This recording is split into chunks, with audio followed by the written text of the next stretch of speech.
When Daphne was very little, I focused a lot on learning, on rehabilitation. I still remember how many times I repeated. But what I learned over time and what I especially observed was regression, and that no one had prepared me for. Daphne at 5 years old spoke more than she does at 26. She had more abilities at 5 years old. The more I read now, the more I realize that something is happening with her biochemistry. She used to complain about stomach aches. There were certain foods she just couldn't eat. I thought it was simply a whim related to autism. But I realized that with autism, there are no whims. These are signs.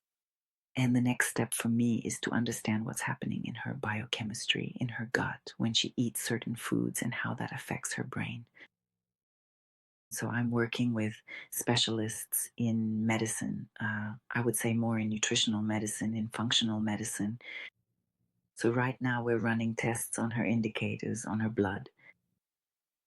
And we're also looking at how her gut processes certain foods. And now we're going to start a special diet where we'll remove the foods I should have eliminated a long time ago. Honestly, I'll be honest with you, I didn't really believe in this, but I'm realizing that it really does have an impact. So we're going to try a new diet where we'll cut out grains, so anything like wheat and oats. We're going to focus much more on unprocessed foods. Yet I thought we were eating well, but I'm realizing that it's more than just eating well.